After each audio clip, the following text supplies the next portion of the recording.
अस्सलामुअलैकुम एवरीवन, कैसे हैं आप सब लोग। उम्मीद करती हूँ कि आप सब लोग बेहतर होंगे, खुशहाल होंगे और मज़े में होंगे। अल्हम्दुलिल्लाह हम लोग भी सभी बेहतर हैं। सर्दियाँ चल रही हैं तो थोड़ी सी सर्दी मुझे भी हो गई है, गला ख़राब हो गया है, साथ में ना नज़ला भी हो गया है। तो आप लोगों को थोड़ा बहुत तो मेरी आवाज़ से महसूस हो रहा होगा। जी जी, चले अब हम चलते हैं अपने टॉपिक पर और देखते हैं कि हम लोग ऐसी कौन सी आदतें अपनाएं जिससे कि हमारा घर हमेशा नीट एंड क्लीन रहे, साथ ही बिना पैसे खर्च करे हम अपने घर को ऑर्गेनाइज रख सकते हैं। हैबिट है कि जहाँ पर भी आप लोग खाना अगर खाते हैं फर्श पर या फिर दस्तरखान लगा के, टेबल है आपके पास, जिस जगह भी अगर आप लोग खाने को खाते हैं, ब्रेकफास्ट लंच वगैरह जो भी करते हैं, तो खाना खाने के बाद ना उस एरिया को आप लोग तुरंत क्लीन कर दें। दस्तरखान पे अगर आप लोगों ने खाया है तो बस उसको क्लीन कर दें, अगर टेबल पर बैठ कर खाया है तो उसको क्लीन कर दें।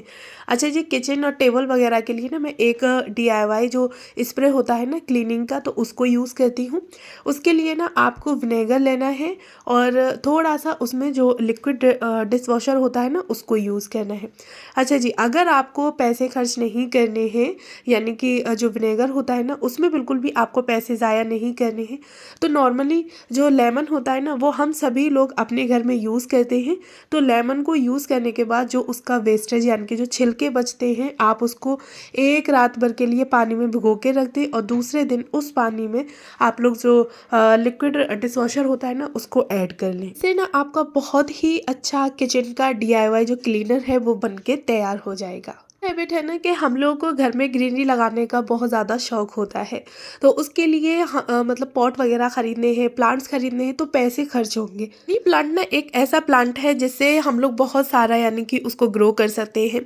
अच्छा, उसके लिए ना आप लोगों को पॉट वगैरह लेने की भी ज़रूरत नहीं है। किचन में से जो भी वेस्टेज निकलता है ना, यानी कि जो डब्बे वगैरह होते हैं, बॉक्सेस, तो आप उनमें लगा लें, या फिर हम लोग साबुन वगैरह यूज़ करते हैं तो विम बार का जो बॉक्स होता है उसमें, तो आप लोग देख ही सकते हैं कि मैंने छोटे छोटे से अपने प्लांट्स लगा रखे हैं। मनी प्लांट के पहले पानी में ग्रो कर लेती हूँ, उसके बाद उसको मिट्टी में लगा देती हूँ। अच्छा जी, इस तरह से चार्जर हम सभी लोगों के घर में होते हैं और एक नहीं बहुत सारे चार्जर होते हैं। वाटर बैग होता है तो उसका भी अलग होता है, अगर कोई स्मार्ट वॉच है तो उसकी अलग होगी। साथ में सबके घर में दो दो तीन तीन चार चार फ़ोन होते हैं और उनके अलग अलग चार्जर होते हैं। तो ये सारे चार्जर अगर हम लोग ऐसे ही रखते हैं ना तो बहुत सारा मैस क्रिएट करते हैं और साथ ही ना मतलब ढूंढने में भी हमारा टाइम भी वेस्ट होता है। इससे बचने के लिए आप लोग क्या कर सकते हैं कि कोई भी एक बास्केट, प्लास्टिक की हो, जूट बास्केट हो, या फिर अगर आपके पास ये भी नहीं है तो ना कार्डबोर्ड का जो बॉक्स होता है आप उसको भी ले सकते हैं। रैप कर दें किसी भी कागज़ से या फिर कोई कपड़े वगैरह से, या एज इट इज़ भी आप उसको कहीं भी हाइड करके रख सकते हैं। फिर ना घर के जितने भी चार्जर हैं उनको रख दें और उसको मतलब जो भी कार्डबोर्ड का बॉक्स आपने बनाया है चार्जर के लिए ऑर्गेनाइज़र, उसको आप लोग एज इट इज़ रख रहे हैं तो बस हाइड कर दें। और फिर आप लोग देखिएगा कि चार्जर को ढूंढने में ना आपका बिल्कुल भी टाइम वेस्ट नहीं होगा। सारी चीज़ें हैं यानी कि घर के जितने भी चार्जर हैं आपके फ़ोन के, तो वो सारे एक जगह पर ही मिल जाएंगे विदाउट टाइम वेस्ट। है कॉइन्स। कॉइन्स हम सभी लोगों के घर में होते हैं, बच्चे मांगते हैं तो फिर ना हमें बार बार अपने पर्स को खोलना पड़ता है, और अगर इस तरह से ना जगह जगह फैले रहें तो वो भी एक मैस क्रिएट करते हैं। तो कॉइन्स को भी आप लोग कोई भी एक डब्बे में या टिफ़िन बॉक्स में रख लें और ऐसी जगह पर रखें कि जहाँ ना हैंडी रहे। जैसे कि मैं अपना जो कॉइन्स का डब्बा है ना तो मैं उसको फ्रिज के ऊपर रखती हूँ, हैंडी भी रहता है, जिसको ज़रूरत होती है तो एक दूसरे से मांगने की ज़रूरत नहीं पड़ती, बस डब्बा उठाना है, कॉइन्स उसमें से निकालने हैं। तो ये कुछ चीज़ें ऐसी होती हैं जो कि हमें हैंडी रखनी पड़ती हैं, ज़रूरत पड़ जाती है। बच्चों के साथ कब कहाँ ज़रूरत पड़ जाए कुछ पता नहीं चलता। अच्छा जी, यहाँ मुझे अपना आटे को पलटना था, जो बॉक्स में बना के रखा है मैंने आटे के लिए यानी कि कंटेनर्स, तो उसमें ना थोड़ा पुराना आटा था, तो मैंने उसको पहले ही निकाल लिया। उसके बाद अच्छे से मैंने एक वाइप कर दिया और फिर मैंने जो थैली का आटा था ना वो उसमें डाला है। अच्छा, अगर ना मैं इसी पुराने आटे में डाल देती तो घुन वगैरह जो होते हैं ना आटे में, वो जल्दी लगने के चांसेस होते हैं। तो इस तरह से अगर आप कोई भी चीज़ अपनी किचन की रिफ़िल कर रहे हैं और जो पुरानी चीज़ है, तो आप लोग ना उसको पहले दूसरे बर्तन में निकाल लें और उसके बाद उसमें नई चीज़ को ऐड करें, जिससे कि जो पुरानी चीज़ है जब आप उसे बनाएं तो पहली ही बार में वो पुरानी चीज़ आपकी बन जाए। अच्छा जी, यहाँ मैंने लगाया था लोड वॉशिंग मशीन का। वॉर्म बेडशीट यानी कि वूलन की बेडशीट मैंने यहाँ पे डाली है, तो उसके लिए ना मैंने इजी को यूज़ करा है, यानी कि इजी डाल दिया है। थोड़ा सा बाद में मैंने कंफर्ट डाला था, जब कपड़ों को मतलब कपड़ों का जब पानी निकला था यानी कि बेडशीट का, तो उस टाइम पे मैंने इसमें जो कंडीशनर होता है ना फैब्रिक, उसको यूज़ कर दिया था। अच्छा, साथ ही ना मैं क्या करती हूँ कि जब भी अपनी वॉशिंग मशीन का लोड लगाती हूँ ना, तो उसी टाइम पे ही एक वाइप भी कर देती हूँ, जिससे कि वॉशिंग मशीन मेरी गंदी ना लगे और अलग से मुझे इसके लिए टाइम ना निकालना पड़े। ये ना कपड़े वगैरह वॉश होते हैं, धुलते हैं, तो उस टाइम पे ना मतलब हल्की फुल्की छींटें जो इसके ऊपर का मिरर होता है ना उस पर आ ही जाती है। कितना भी हम लोग बचा के करें लेकिन फिर भी ऐसा हो जाता है। तो उससे बचने के लिए मैं क्या करती हूँ कि बस जब भी मुझे कपड़े लगाने हैं उसी टाइम पे ही टाइप कर दिया। तो इसके लिए ना मैं क्या करती हूँ कि जगह जगह पे जो हैंकी होती है ना माइक्रोफाइबर की, तो वो रखती हूँ, जैसे मिरर के पास बाहर बाथरूम एरिया में। तो वॉशिंग मशीन को मुझे क्लीन करना होता है या फिर वॉश बेसिन को, तो इस टॉवल को यूज़ करती हूँ, और अंदर की क्लीनिंग के लिए ना मैं अलग टॉवल को यूज़ करती हूँ। इनको अपने बचत करने के लिए ना आप लोग घर के जो जो कॉर्नर है क्लीनिंग के, तो वहाँ पे ना आप लोग अलग अलग जो टॉवल होती है ना या कोई भी एक कॉटन का कपड़ा, जो भी आपकी बेडशीट, बच्चों की टी शर्ट वगैरह ख़राब हो गई है तो उसको कट करके आप लोग रख दें, टाइम भी बचेगा और जिस जगह पर है उस जगह की क्लीनिंग भी अच्छे से हो जाएगी जी। यहाँ मैंने नमाज ऐड की है इसलिए कि आप लोग भी नमाज को अदा करें, यानी कि भले ही विंटर यानी कि सर्दी पड़ रही है लेकिन इसका मतलब ये नहीं है कि हम लोग नमाज कज़ा करें। नमाज बहुत ज़्यादा ज़रूरी है। ज़ोहर की नमाज अदा करी और उसके बाद फिर हम सभी लोगों ने एक साथ बैठकर खाना खाया। तो आप लोग इस तरह से अपना एक यानी कि नमाज का भी अपनी जो टाइमिंग है वो बना के रखें कि मुझे इस टाइम इस काम को छोड़ देना है लेकिन नमाज ज़रूर पढ़नी है।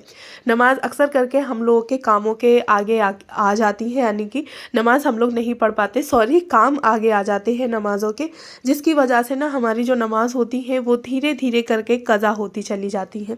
और जब एक या दो नमाज कज़ा हो जाती है ना, तो आप लोगों ने देखा होगा कि फिर हम लोगों का जो मन होता है वो थोड़ा नमाज से मतलब हटने लगता है। तो कोशिश करें कि नमाज़ों को कज़ा ना होने दें।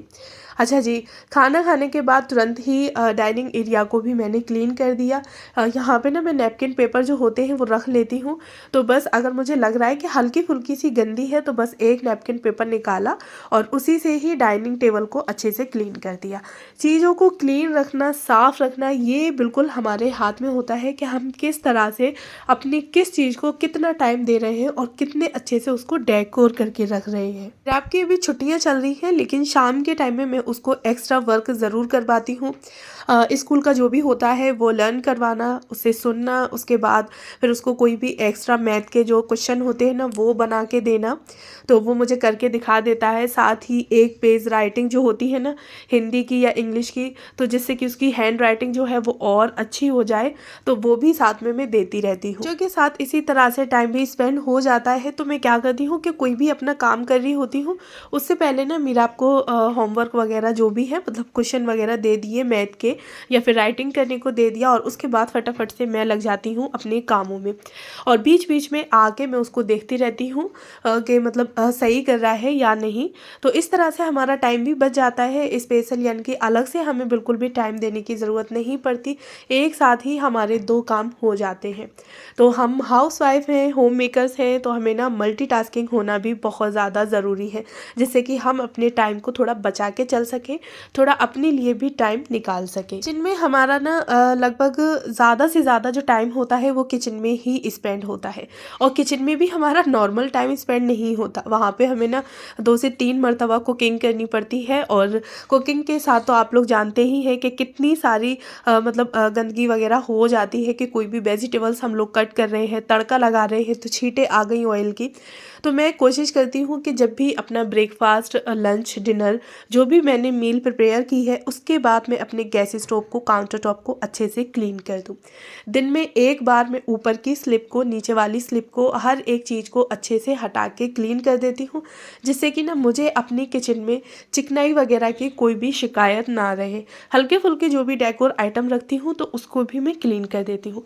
अच्छा, ये जो काम होता है वो मेरा 24 घंटे में एक बार का होता है, यानी कि एक बार मैं अच्छे से क्लीनिंग कर देती हूँ। बाकी की मुझे जो भी क्लीनिंग करनी होती है ना, तो मैं सिर्फ गैस स्टोव और काउंटर टॉप को अच्छे से क्लीन करा, यानी कि एक नॉर्मल वाइप लगाया, और उसके बाद बस इसको मैं ऐसे ही छोड़ देती हूँ। इन कामों की ना हम लोग रेगुलर अपने अंदर आदत ले आते हैं तो हार्डली इन कामों में हमें 2 से 3 मिनट लगते हैं, उससे ज़्यादा टाइम नहीं लगता। लेकिन हाँ, अगर यही काम हम 2-2, 3-3 दिन बाद अगर करेंगे ना, तो यहाँ पे हमारा बहुत सारा टाइम वेस्ट हो जाएगा, साथ ही गंदगी भी इतनी हो जाएगी कि खुद हमें देख के उलझन होने लगेगी। तो मैं कोशिश करती हूँ कि भाई किचन जो है मेरी वो एकदम से साफ़ सुथरी रहे। अच्छा, जो हमारे किचन की नैपकिन्स, टॉवल्स वगैरह होती है ना, वो बहुत ज़्यादा गंदी हो जाती हैं। विंटर में ना काफ़ी घंटों तक इनको रगड़ो, तो उससे बचने के लिए मैं क्या करती हूँ कि गर्म पानी में ना थोड़ा सा लिक्विड डाल देती हूँ डिटर्जेंट का, और उसके साथ आधा घंटे के लिए लगभग इसको मैं रख देती हूँ। टॉवल जो है वो आधा घंटे तक हमारी भीगेंगी, उतने टाइम में ही हम अपना कुछ और काम कर सकते हैं, या फिर नॉर्मली आप रेस्ट भी ले सकते हैं। अच्छा जी, बच्चे अगर छोटे छोटे हैं और उन लोगों की फीडर वगैरह आप लोगों ने यूज़ करवाते हैं, फीडर से मतलब फीड करवाते हैं, तो उसके लिए आप लोग फीडर की जो शिपर है तो उसकी भी हाइजीन का ख्याल रखना बहुत ज़्यादा ज़रूरी है। अगर आप लोग बॉयल नहीं कर रहे हैं, वैसे तो नॉर्मल आप बॉयल भी कर सकते हैं, लेकिन अगर बॉयल नहीं करना है तो मैं क्या करती हूँ कि गर्म पानी जो होता है ना, बहुत ज़्यादा गर्म, यानी कि बॉयल पानी, तो उसको मैं इसमें भर देती हूँ सिपर में और फीडर में, और एक बाउल में पानी लेके ना जो फीडर की निप्पल होती है ना उसको डाल देती हूँ। तो आधा घंटे तक मैं उसको डला छोड़ देती हूँ, और उसके बाद नॉर्मली उस पानी को निकाल के फेंक देती हूँ। तो जो बॉटल्स होती हैं ना, यानी कि फीडर है और सिपर है, तो वो भी हाइजीन हो जाती है। डेली ही मैं ये काम ज़रूर करती हूँ, और यानी कि हर फीड के बाद ना फीडर को अच्छे से वॉश भी कर देती हूँ। हम लोग भी अलग अलग बर्तनों में खाना खाते हैं, तो डेली ही यानी कि हर बार दिन में 3 मरतबा हमें एक ही बर्तन में खाना दिया जाए तो हमारी भी इच्छा नहीं होगी। तो उसी तरह से बच्चों की जो फीड करने के लिए फीडर ही होती है, और अगर हम उसे एज इट इज़ देते रहेंगे तो उसमें स्मेल वगैरह भी आ जाती है, प्लस अच्छा भी नहीं लगता। इसी की वजह से ना बच्चे बीमार भी पड़ते हैं। तो साथ ही हमें घर के कामों के साथ साथ ना बच्चों की भी हाइजीन का ख्याल रखना बहुत ज़्यादा ज़रूरी है। अच्छा जी, बेडशीट धोई थी तो फटाफट से मैं इनको फोल्ड करके रख लूँगी, क्योंकि मौसम ऐसा चल रहा है कि अगर कपड़ों को हल्का फुल्का भी पड़ा छोड़ दो ना, उनमें ना मॉइस्चर ना बहुत जल्दी आ जाता है। मतलब हल्के फुल्के से गीले गीले आप लोगों ने देखा होगा फील करके कि गीले गीले लगते हैं, भले ही उनको कितना भी सुखा लो। तो मैं क्या करती हूँ, अगर धूप वगैरह निकल आई है तो बस फटाफट से धूप से उठा के लाई कपड़ों को और फोल्ड करके रख दिए, जिससे कि ना वो ऐसे ना लगे कि गंदे यानी कि गीले गीले से हैं। तो बस कपड़े अगर हमारे ना सूखे हुए पड़े रहें तो वो भी मैस क्रिएट करते हैं। तो मुझे थोड़ी उलझन होती है कि बस मुझे मतलब जो कपड़े हैं वो फटाफट से उठा के रखने हैं, यानी कि फोल्ड करके रखने हैं। इवनिंग का टाइम हो गया था तो दानिन को मैं थोड़ा स्नैक टाइप कुछ दे देती हूँ, अगर वो लंच अच्छे से नहीं करती है।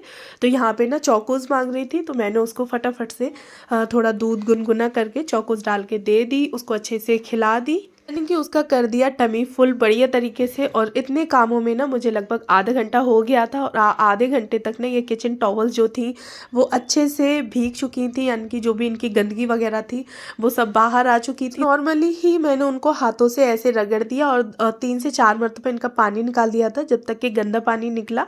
और बस आप लोग देखिएगा कि ब्रुश वगैरह बिल्कुल नहीं लगाया है, सारे ही यानी कि किचन की जो भी टॉवल्स थी वो एकदम से साफ़ हो गई। तो डेली ही मैं इस तरह से वॉश करके रख देती हूँ, टाइम भी बच जाता है, साथ में हमारी मेहनत भी बच जाती है। अच्छा जी, बताइएगा ज़रूर कमेंट बॉक्स में, और अगर पहली बार है तो प्लीज़ मेरे चैनल को ज़रूर सब्सक्राइब करें। मिलती हूँ नेक्स्ट वीडियो में।